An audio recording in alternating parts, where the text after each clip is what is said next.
Brought to you by Alman Auctions, the worldwide leader in antique tractor auctions. Well, they're showing off red power here at the Florida Flywheelers Show, and here's a great example of red power, but it's not a farmall, is it? It'll sure outpull them, though.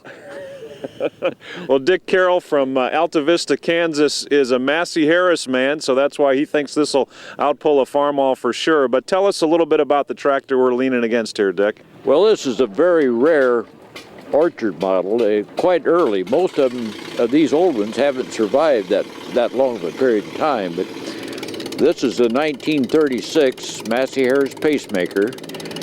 It's a hand-you-down from the Wallace era.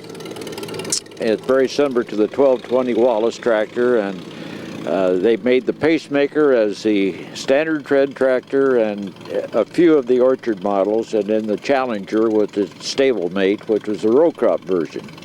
This tractor belongs to Larry Mazdam from Clarion, Iowa, which I think this is the fourth Massey Harris that I've restored for him. I sure wish it was mine, but then I've got my label on it anyway. I was going to ask you, did you buy this one new back in 1936? Oh, come on now. I'm old, but then I'm older than the tractor is, but quite a bit. Yeah, I'm 8 years older than the tractor is, so. But I can sure remember when they first come out. Did Massey Harris have a few things right when they built these pacemakers back in those days? They had a lot of things right. That engine is a famous old Wallace engine. It's a long bore and big stroke, a lot of power, and very dependable. And one of their famous things is the boilerplate frame under it. It's not really a frame, it's unit construction that they came out with in the Wallace Cub back in 1913, and they used that same principle clear through 1938. In fact, Henry Ford patterned his Fordson tractor using that same basic example without a regular frame. And this has proved to be quite successful, and it kept the dirt out, and everything was running in a full bath of oil, and worked out very successfully for a good many years. If somebody looks at this tractor out running in a field, what are the clues that tip us off that it's an orchard model? Well, I think it's quite evident on the way the fenders are shielded and enclosed. I don't know whether it's to protect the driver or to protect the trees, but it's to let the branches slide over the tractor easier. You notice the steering wheel has been lowered way down, and nothing protrudes the tree limbs can catch on. Even the air cleaner stack doesn't stick way up in the air like they do on the normal tractors, and the exhaust. So even the newer tractors were even more modern looking than this. This is an early example of an orchard tractor. This one goes way back to 1936. How rare would this machine be to find today?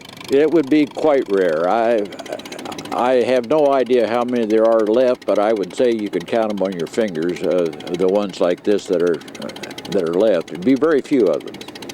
You're partial to the Massey Harris Red, but you've also got a Farmall Cub sitting here at the show. Tell us about that one.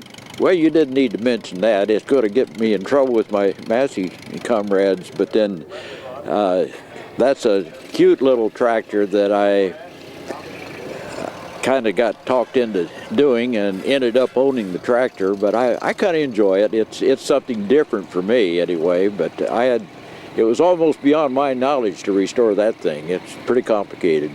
You've got the Farmall Cub all set to go to the field. What's it pulling behind it? Well, it's got a big 5-foot, not a tandem disc, just a single disc, and that's plenty for it. And then it has a single one-bottom 12-inch plow. Now, so you're taking 12 inches at each time through the fields. It's kind of slow going, but it was quite popular with the small farmers and where they had limited amount of acreage, and the truck gardeners, they still use a lot of them. Now that Cub won't run real fast, but you like to put some speed on it with the Pacemaker, don't you? Yeah, I sure do. Yeah, that's an old trait of Massey Harris. They're maybe like any other tractor out in the field, but you can sure go to dinner in a hurry.